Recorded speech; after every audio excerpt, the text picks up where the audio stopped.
We are going to start this hour with President Trump, who is set to place Christmas calls to service members and help take calls on NORAD's annual Santa Tracker hotline this hour. It comes as his administration is facing continued fallout over what the Department of Justice has and has not released from the files tied to convicted sex offender Jeffrey Epstein. The DOJ announced a short time ago that it had uncovered 1 million additional files potentially related to Epstein. NBC's Julie Sirkin joins us now from West Palm Beach, near where the president is spending his holiday. Julie, the Justice Department just revealed that it has found files potentially related to Epstein. Walk us through what we should know about them.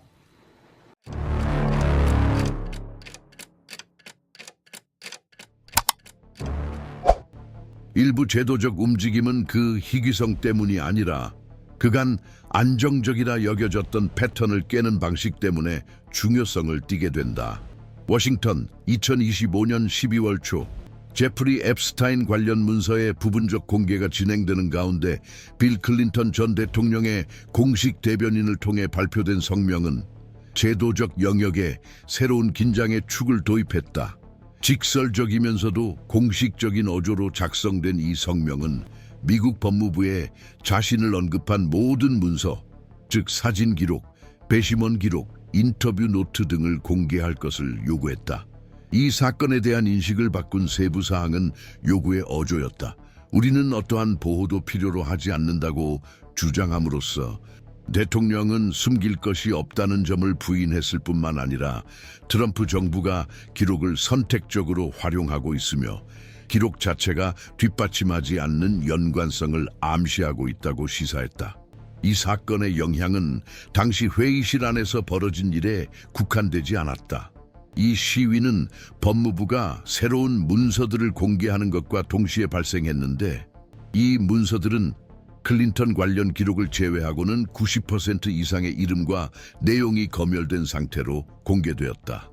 연관성을 암시하는 시각적 요소가 포함된 이미지가 공개되었으나 맥락적 설명은 제공되지 않았다. 소셜미디어에 널리 퍼진 한 사진에는 대통령이 수영장에서 신원 미상의 여성과 함께 있는 모습이 담겼다. 메타데이터 분석에 따르면 해당 장소는 에프스타인의 알려진 부동산이 아닌 브루나이의 한 호텔이었다. 여성 인물은 이후 에프스틴의 전 비서이자 이전 소송에서 사법 면제를 받은 사라 켈렌으로 확인됐다. 바로 이 켈렌은 도널드 트럼프 행정부 시절 노동부 장관을 지낸 알렉스 아코스타가 주도한 합의로 혜택을 받은 바 있다. 따라서 공개된 정보의 선별과 배열은 법조인과 기관 청렴성 전문가들의 의문을 사게 됐다. 문서의 부분적 공개와 특정 인물에 대한 가시성 부여는 독립분석가들에 의해 담론 전략의 신호로 해석되었습니다. 공식적 요소를 활용해 정치적 서사를 구축하되 반드시 공식적 기소를 제기하지는 않는 방식입니다. 법조계 일부에 따르면 가장 큰 위험은 유해한 내용의 유무가 아니라 공공행정도구가 암시적 목적으로 활용되는 방식에 있습니다. 이러한 해석에 따르면 이 과정은 은폐하거나 공개하는 것이 아니라 선택적 유출을 통해 대중의 인식을 형성하는 데 목적이 있다. 이러한 맥락에서 대통령은 역학을 뒤집기로 결정했다. 자신을 둘러싼 기록물 전체 공개를 공개적으로 요구함으로써 심지어 법무부 자체도 아직 공개하지 않은 자료까지 포함시키면서 서사의 축을 예측하기 어려운 영역으로 이동시킨 것이다. 이 조치는 행정부가 단순한 성명이나 소셜미디어 게시물이 아닌 제도적 방식으로 대응하도록 강요했다. 요청에는 에프스틴 파일 투명성 법, Epstein Files Transparency Act에 대한 직접적인 언급이 동반되었는데 이는 법무부에 해당 사건과 관련된 공익 기록을 전면 공개할 의무를 부과하는 최근 법안이다. 성명은 또한 완전한 공개가 이루어지지 않을 경우 그 목적이 투명성이 아닌 암시일 수 있음을 시사한다고 언급했다. 이 움직임은 또 다른 성명서 발표와 맞물렸는데 이번에는 기업인 리드 호프만이 서명했다. 호프만 역시 모호하고 단편적인 문서에 언급된 인물이다. 이미 문서 전체 공개를 지지한 바 있는 호프만은 에프스틴과 직접적인 관계는 없었으며 매사추세츠 공과대학 MIT에 대한 기부금을 통해 간접적으로 접촉한 적이 있을 뿐이라고 재차 강조했다. 클린턴과 유사한 입장을 취하며 자신을 언급한 기록의 완전한 공개를 요구한 호프만은 문서의 부분적 공개가 다른 민감한 사안들로부터의 관심을 돌리기 위한 수단으로 이용될 수 있다는 인식을 확대했다. 동시에 법무부의 제도적 대응은 모호한 성명과 움직임으로 특징지어졌다. 팜 본디 법무장관은 도널드 트럼프가 클린턴, 호프만 등 관련자들에 대한 수사를 요청한 소셜미디어 게시물에 대해 공개적으로 감사를 표했다. 이어 제이 클레이튼 검사가 사건을 주도할 것이라고 발표했다. 대통령 게시물에 기관 차원의 대응으로 맞선 이 결정은 법무부의 기능적 독립성이 훼손되었음을 시사한다는 법조계 해석을 낳았다. 전직 법무부 직원들이 공개한 기술적 메모에서 이 조치는 비정상적이라고 평가되며 행정 절차의 정치적 오염 위험을 경고했다. 실질적으로 쟁점은 문서 공개 자체보다 공개 방식이었다. 작성자, 생략된 부분, 보존된 이름에 대한 공개된 기술적 기준의 부재는 정치적으로 악용될 수 있는 여지를 남겼다. 이 공개된 이름과 숨겨진 이름 사이의 불균형은 법적 안전성이라는 명분 뒤에 어떤 이익이 보호되고 있는지에 대한 의문을 제기했다. 이러한 교착 상태 속에서 보다 광범위한 제도적 분석이 등장하기 시작했다. 일부 관측통들은 이 사건이 미국 법제도 체계가 공공의 민감도가 높은 기록물을 다루는 방식의 전환점을 반영한다고 본다. 정보 접근권과 기밀 수사 보존 사이의 긴장에는 또 다른 층위가 더해졌다. 고위급 경쟁자들 간의 상호 압박 수단으로서 투명성의 정치적 활용이다. 이러한 상황에서 진행 중인 상황을 지속적으로 주의 깊게 관찰하는 것이 필수적이다. 비판적 시각으로 전개되는 상황을 지켜보면 공공의 움직임이 종종 이를 뒷받침하는 문서의 형식적 한계를 넘어서는 서사적 지렛대 역할을 한다는 점을 깨달을 수 있다. 이러한 맥락에서 주목은 에프스타인 파일의 내용뿐만 아니라 특정 문서가 공개되는 방식, 시기, 이유를 결정하는 제도적 메커니즘으로까지 확대된다. 빌 클린턴과 리드 호프만의 발언에서 언급된 에프스타인 파일 투명성 법안은 사건 관련 기록, 녹취록, 메모, 이미지, 전자서신 등 공개에 관한 명확한 지침을 제시한다. 그러나 이 법안의 통과로도 기밀 유지 기준과 국가안보 또는 진행 중인 수사 무결성을 위한 예외 조항에 대한 해석의 여지는 사라지지 않았다. 법적 근거를 바탕으로 한 법무부는 수사 진행의 연속성에 대한 위험을 이유로 일부 문서를 기밀로 유지했습니다. 그러나 이름과 이미지 공개에 대한 선택적 접근은 법적 권한과 정치적 동기의 경계에 대한 논쟁을 재점화했습니다. 이를 계기로 시스템 내 여러 기관들이 입장을 표명하기 시작했다. 미국 변호사협회 American Bar Foundation과 브레넌 정의 센터, 브레넌 Center for Justice 같은 기관 감시 단체들은 기술적 논평을 발표하며 공개 원칙은 합법적 예외가 적용될 수 있지만 절차의 공정성에 대한 대중의 신뢰를 훼손하지 않도록 비대칭적으로 적용되어서는 안 된다고 지적했다. 이들 기관에 따르면 특정 인물의 이미지를 맥락과 무관하게 공개하면서 다른 인물의 이미지는 동등한 근거 없이 생략하는 것은 공개 행위 자체의 무결성을 위협하는 위험 요소다. 의회에서는 클린턴과 호프만의 움직임이 상반된 반응을 불러일으켰다. 민주당 의원들은 문서의 무제한 공개를 더욱 강력히 주장한 반면 공화당 의원들은 기록물 내 클린턴 관련 언급에 대한 집중도를 높였다. 보수 진영이 주도하는 하원 감독위원회는 클린턴을 증인으로 소환하기 위한 노력을 강화하며 그를 언급한 기록의 양이 공식 청문회를 정당화한다고 주장했다. 이에 대응해 민주당 진영은 법무부의 공개 프로토콜을 재검토하기 위한 조치를 모색하기 시작했으며 공개 여부를 결정하는 기준에 대한 투명성 강화를 제안했다. 이러한 수렴은 사건이 개인 간 분쟁의 범위를 넘어 구조적 함의를 지닌 제도적 사건으로 확대된 이유를 이해하는 데 도움이 된다. 공공이익과 개인 권리 사이의 기술적 중재자로 해석되던 법무부의 역할은 소셜미디어를 통해 전달된 비공식적 지시에 대한 대응 행위로 인해 의문을 받게 되었다. 도널드 트럼프의 게시물에 대한 직접적인 대응으로 펜 본디가 발표한 제이 클레이튼의 새로운 수사팀 수장 임명은 이러한 위계 구조의 역전을 상징하게 되었다. 경험 많은 법조인들은 경고했다. 수사 내용이 정당하더라도 그 기원과 지시는 제도적 형식성을 결여한 대통령 발언에서 비롯되어서는 안 된다고. 이러한 환경 속에서 특별한 긴장이 발생한다. 공인들이 공개를 요구하는 바로 그 문서들이 동시에 그들에 대한 수사를 정당화하는 근거로 활용되는 것이다. 이러한 순환성은 문서가 증거이자 동시에 암시의 도구로 기능하는 제도적 역설을 만들어낸다. 공개 순서, 적용된 편집 수준, 이름 선정에 대한 객관적 기준의 부재는 내용이 단순히 기록된 내용만이 아니라 침묵되거나 유보된 내용까지 포함한다는 인식을 강화한다.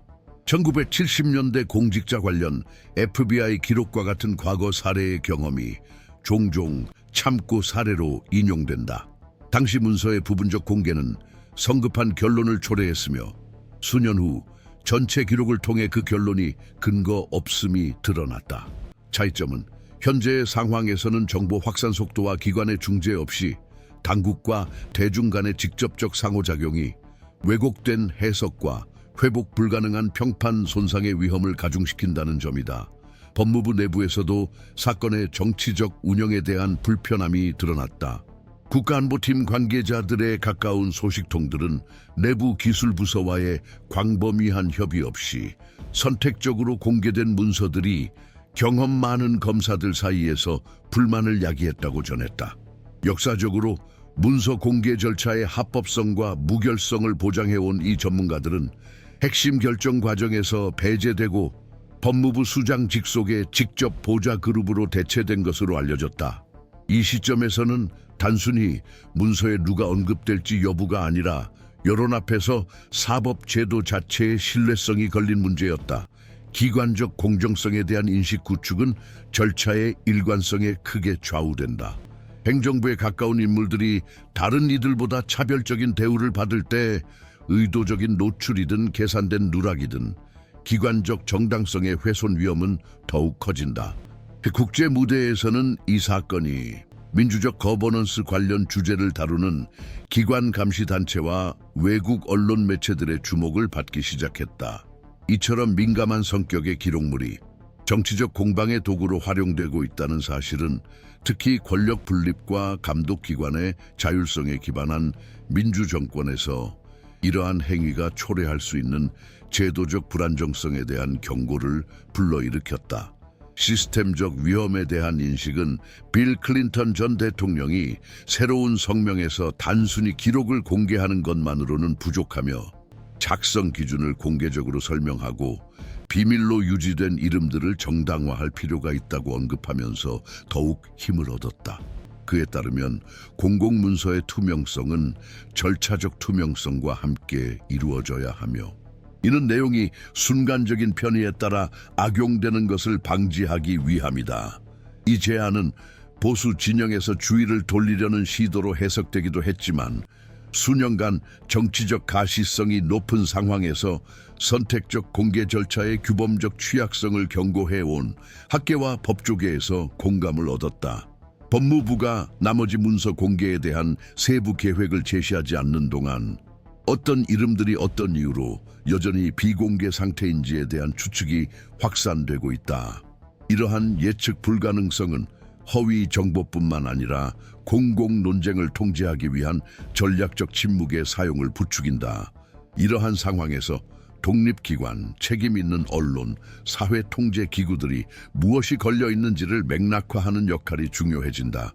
에프스틴 관련 문서들을 둘러싼 논쟁은 문서에 등장하는 인물들에 대한 정보보다 권력, 여론, 법적 불확실성이라는 동시적 압력에 노출되었을 때 시스템이 어떻게 작동하는지에 대해 더 많은 것을 드러내고 있습니다. 이러한 전개 과정을 계속 지켜보는 것은 표면상 기술적인 결정들이 실제로 어떻게 민주주의 공간의 경계를 재정의할 수 있는지 이해하는 데 필수적입니다. 제프리 앱스타인 사건 관련 기록의 부분적 공개는 새로운 정보를 드러냈을 뿐만 아니라 정치적, 경제적, 상징적 중요성을 지닌 개인들을 둘러싼 민감한 문서 앞에서 공공기관이 수행해야 할 역할에 대한 깊은 의견 차이를 부각시켰다. 법무부가 특정 부분만 공개하기로 한 결정은 많은 전문가들에게 기술적 불균형의 신호로 여겨졌다. 이러한 해석에 따르면 공개된 내용의 선택성은 정치적 기준이 법적 기준을 압도한다는 인상을 주어 공공의 신뢰를 훼손한다. 반면 데이터의 방대함, 절차 간의 상호 의존성, 진행 중인 수사의 보존 필요성이 접근에 대한 신중함과 분할을 정당화한다는 주장도 있다. 양측의 가장 큰 갈등 지점은 내용 자체가 아니라 기밀로 유지된 부분에 대한 명확한 공개적 설명이 부족하다는 점이다. 이 사건은 정보 공개 방식이 정치적 논쟁의 초점과 강도를 어떻게 바꿀 수 있는지 명백히 보여주었다. 누가 기록에 등장하는지 논의하기보다 그 이름들이 어떻게 그리고 왜 공개되는지가 논의됩니다. 이러한 맥락에서 윌리엄 클린턴 전 대통령의 사례는 제도적 모호성의 상징이 되었습니다. 문서에 간략히 언급되었음에도 불구하고 그는 완전한 투명성을 요구하는 입장을 고수해왔습니다. 바로 간접적 의혹을 받는 인물이 취한 이러한 입장은 전통적인 방어 논리 안에서 수용하기 어려운 담론적 역전을 초래한다. 완전한 공개를 요구하는 선두에 서면서 클린턴은 피고인의 위치를 청구인으로 전환시켜 여론의 반응을 이끄는 상징적 호도에 긴장을 가한다. 이와 동시에 국가 자체가 서사적 과정에서 도구화되는 방식에 대한 불안감이 커지고 있다. 행정부의 핵심 인물들이 자신의 직위를 이용해 자신들과 관련된 정보 접근을 요청했으나 완전한 답변을 받지 못했을 때 정치적 권위와 기술적 기관 사이의 기능적 불일치가 드러난다. 이는 단순히 내용에 대한 분쟁이 아니라 제도적 결정의 정당성을 둘러싼 충돌이다.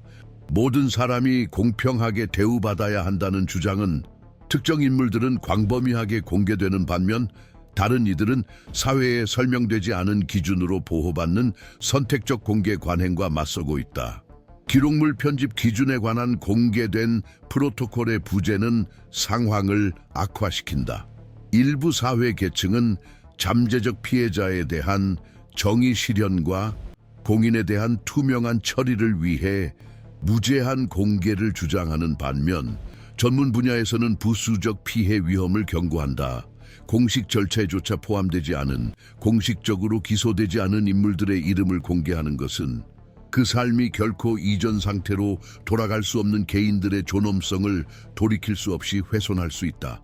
정보 접근권과 명예보호 필요성 사이에는 아직 명확한 제도적 해결책이 없는 구조적 긴장이 존재한다. 이러한 논쟁에 더해 도널드 존 트럼프의 직접적인 행동이 가세하고 있다. 그는 자신의 주장을 법적으로 뒷받침할 근거를 제시하지 않은 채 소셜미디어를 반복적으로 활용해 적대자들을 에프스틴 사건과 연관짓고 있다. 이러한 발언이 검찰의 움직임이나 수사 재개와 같은 국가기관의 공식적 결정으로 이어질 때 정치적 담론과 기능적 행태 사이에 위험한 중첩이 존재한다는 인상이 더욱 강해진다. 내러티브와 국가기구 간의 암묵적 연계는 사법제도의 독립성에 대한 인식을 약화시키며 이는 다시금 이러한 제도적 보호 아래 수행되는 행동들의 정당성을 훼손한다. 구조적 차원에서 현재 상황은 양립할 수 없는 두 가지 공개 개념의 교차점을 보여준다. 한편으로는 정치적 행위자들이 피해 억제 및 공공 재포지셔닝 전략으로 문서 공개를 앞당기려 한다. 다른 한편으로는 사회적 요구, 절차적 정직성, 정부 지침 준수를 균형 있게 조율해야 하는 압박을 받는 국가 관료제가 있다. 이러한 긴장은 기관의 신뢰성이 그 결정뿐만 아니라 사회에 제시하는 근거의 질과 일관성으로 평가받는 맥락에서 발생한다. 에프스틴 사건은 그 자체의 범위를 넘어선다는 점을 주목할 필요가 있다. 이 사건은 주요 인물들을 넘어선 파장을 일으킨다. 미국이 이 과정을 어떻게 진행하느냐는 향후 공인, 민감한 문서, 투명성 기대가 얽힌 사건들의 참고 사례로 관찰될 것이다. 선택적 공개가 정착된다면 문서의 법적 가치가 정치적 도구로서의 잠재력에 밀려나는 새로운 패러다임이 형성될 위험이 있다. 제도적 내용이 수사적 요소로 변모함에 따라 증거, 권위, 책임에 대한 이해의 의미가 재구성된다. 이러한 상황은 합법성, 노출, 권력 사이의 경계가 이동하는 보다 포괄적인 움직임의 일부입니다. 디지털 미디어의 성장, 전통적 중개 역할의 쇠퇴, 소셜미디어의 역동성은 공공문서가 단순한 기술적 저장소를 넘어 증거, 담론적 무기, 도덕적 상징이라는 역할을 동시에 수행하는 환경을 조성했습니다. 이에 따라 시스템은 감사 가능한 You don't hand matches 지속적인 to an arsonist, and you don't give power to an angry left. 을 요구받고 있습니다. 그러나 이 모든 것은 아직 해결되지 않았습니다. 법무부는 아직 향후 조치에 대한 안정적인 지침을 제시하지 않았습니다. 미국 의회는 압박을 받고 있음에도 수사 관련 기록 공개 기준에 대한 입법 의사를 밝히지 않았다. 사법부는 현재 공개 가능한 정보와 적법 절차의 이름으로 보존해야 할 정보 사이의 경계를 설정하려는 소송들을 해석해야 하는 과제에 직면할 것이다. 각 기관은 고유의 딜레마를 안고 있으며 어느 쪽도 최종 입장을 밝히지 않았다. 이러한 불확실성의 환경 속에서 공공감시는 민주주의적 요구가 된다. 에프스틴 관련 기록을 둘러싼 논란은 특정 사건을 넘어선다. 이는 공공의 이익, 취약한 평판, 서사 통제권 다툼 사이의 긴장에 직면했을 때 기관들이 어떻게 반응하는지에 관한 문제다. 이는 법적 구조뿐만 아니라 정치체제의 상징적 기반에 대한 시험이다. 제도적 결속력을 도전하는 움직임을 비판적으로 관찰하는 이들에게 이는 드러내는 순간이다. 우리는 각 단계를 독립적으로 분석하며 단순히 말해진 내용뿐만 아니라 각 제스처가 정의의 기능에 대한 신뢰를 유지하거나 약화시키는 권력 구조에 대해 무엇을 드러내는지 주시할 것이다.